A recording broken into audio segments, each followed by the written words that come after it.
key difference between consequences and punishment is this. Number one, consequences is logically connected to the errant behavior, where a punishment is a random, punitive reaction, and it's often irrational, and it's usually made when you're angry. A consequence teaches a lesson that's often results in the corrected behavior. How many of y'all want your child's behavior to actually change and not do the same thing over and over? Look, consequences promote that, where punishment often creates animosity between the parent and the child. Right. And that's what a lot of people get mixed up here, is that they think that consequences are going to do the same as punishment. So some people just punish, or they don't do anything at all because they don't want the animosity between them and the child.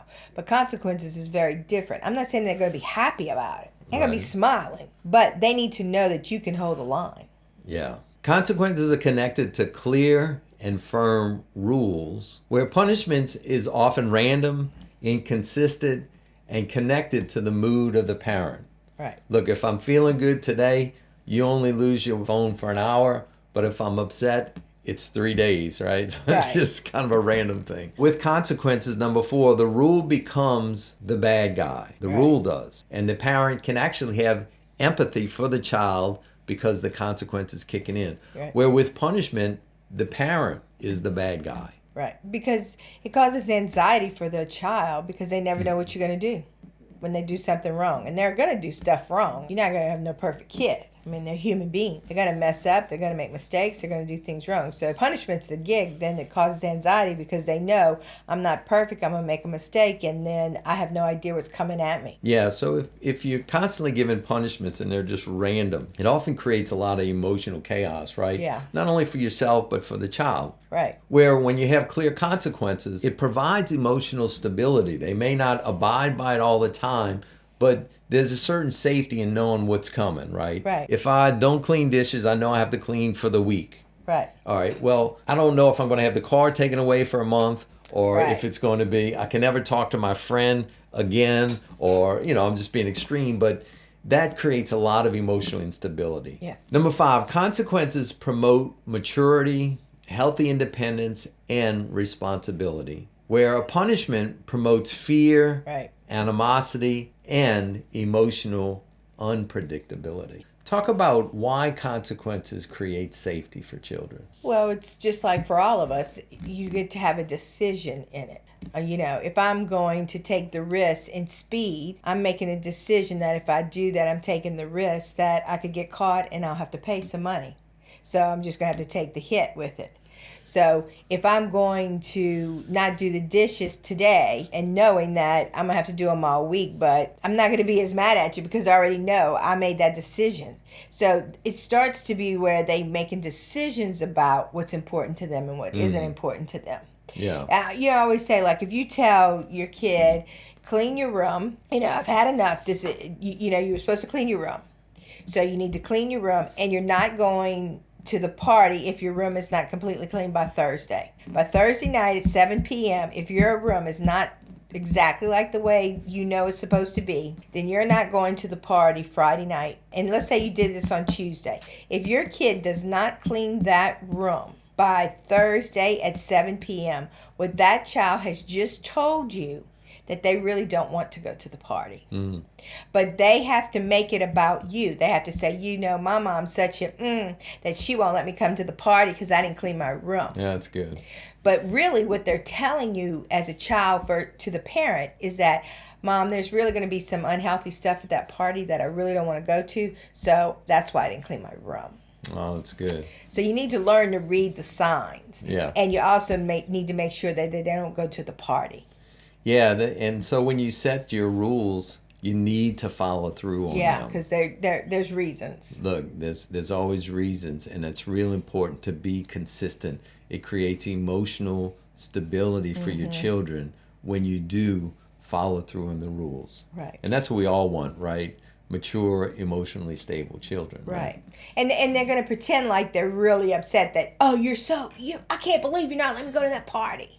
But it's all part of the system of them not really wanting to say the truth about what's happening, but internally they know the truth. So, you need to trust that, and you need to hold the line. Hold the line. Hold the line. And know that your rules actually create the safety for your Yes. children. It's a big deal. It's a big deal. So how do you implement consequences? Let's get real practical. Number one, you need to identify whatever the repeated behaviors are that's a problem with your child. For example, if your child's constantly lying, then you need to think about what is a consequence to do when they do lie in the future, because you know it's coming. Or if the toddler's throwing food on the ground from the high chair, or if your adolescent is coming in late for curfew consistently. Identify, and you said it well, is what are the things that they're doing that what? Aggravate you. That's the ones that you need to say consequences Yeah, to. it's the things that aggravate you as a parent, because then the house is not a peaceful harmony house. Yeah. Because now I'm always aggravated. You're always leaving your book bag at the front door. I've asked you over and over and over. Well, give a consequence for that. You don't pick up your dishes from the table. Now you have to wash the dishes. Yeah. Every day that you do not pick up your dish from the table, you wash everybody's dish and put it in the dishwasher. And so they're exercising and learning how to clean. They learn how to clean, do. exactly, because you want them to have a clean house. Yeah, I mean, that's you don't want them to be an adult and every day they eat, they leave their dishes on the table. I mean, that's going to create issues and problems. Yeah, so after you identify the repeated behavior that's a problem, then ask yourself, what is the desired behavior that you want them to learn? Yes. They're disrespectful, you want them to learn respect. Don't have table manners, you want them to learn table manners. Right. If they're coming in late, curfew, you want them to have an exercise in time management. So the third part is then you set up the consequence that's actually an exercise or teaches the desired behavior.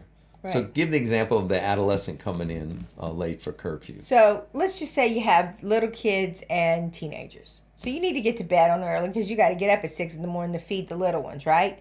But the curfew's 11 o'clock at night, but you need to go to bed for 9:30 before 10 o'clock. Well, you set your alarm. You don't wait up. I mean, that's crazy. You set your alarm for 11 o'clock. And the teenager, when they come in, they have to turn the alarm off at 11 o'clock. So you don't get woke up, or you might wake up a little bit, but you can go to sleep. You know that that's going to go off. So if they're not home, then you worry. You don't worry before 11, you worry after 11. So you turn the alarm off if they're not there. So every 5 minutes that they're late, they get 30 minutes taken off the next night or the next weekend. The next time they have a curfew. Yeah, next time they have a curfew. So let's say they get to go out on Friday night and Saturday night. They have to come in 30 minutes early for every 5 minutes they're late. Yeah. So if they're 30 minutes late, they really ain't even going out the next weekend because they've done ate it all up. So that kind of solves that problem right there. So in that, they learn that if I'm late, there's a consequence. Because if you become late, a chronic late person at work, what happens? You get fired. You get fired. Yeah. And then you don't have a job. Then you can't support yourself. Yeah. So that's a great example. Yeah. As they're exercising and learning how to have time management and to do that better, it's a natural consequence, a flow of that. So it's really good. Yeah. And the truth is that our son never went anywhere, so he never had a curfew. And it's something like we had all these rules ready, but he never even went out to have a curfew. Yeah. What about unexpected behaviors or attitudes that you're not prepared to deal with and you haven't prepared a consequence for? Right. So our number one guideline for that is you need to delay the consequence until you cool off or calm down. Yeah. And put your child in their room and you go in your room, or you get away from the kid and call a friend, call your husband, call your wife, whatever. Take a warm bath, Yeah, whatever. do something and reevaluate what's happening, what just happened, because you're going to be in shock. I can't even believe this just happened. Yeah. You catch your kid watching porn. Like, what do? You So when you're really upset, you can say something like, look, I'm really upset about what you did, and we're going to talk about this later. Right. or this is unacceptable and we will deal with this at a later time. Right. So use that, because in healthy parenting, you need to allow yourself time to shift from the survival brain, or what we call the protector, right?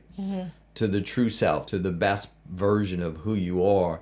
And that's the part that's going to have the big consequence. The survival part is the reaction. That's, okay, you did this and you lost your car for a month and a half, you know. Right. So it's usually an overreaction. That's the punisher, Right. is the reactor. But you give yourself time to cool off, get yourself back, and then that's the part that you think through. What is the consequence, the desired behavior that you want them to have an exercise in? Exactly. Yeah. Look, if this has been helpful for you, go ahead and like and subscribe to our channel. We got plenty of parenting things. 2 good resources that we have for you. One is 10 tips to healthy parenting. There's a link in the description below. You click that and I will send you 10 tips for healthy parenting. And there's also another resource I would encourage you, if you want to grow in your parenting and get to know some good strategies, is this book, Parenting with Love and Logic by Foster Cline and Jim Fay.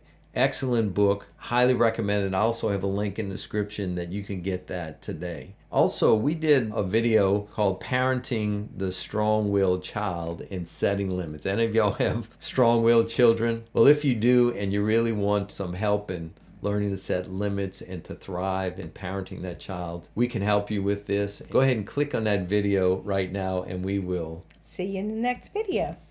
God bless.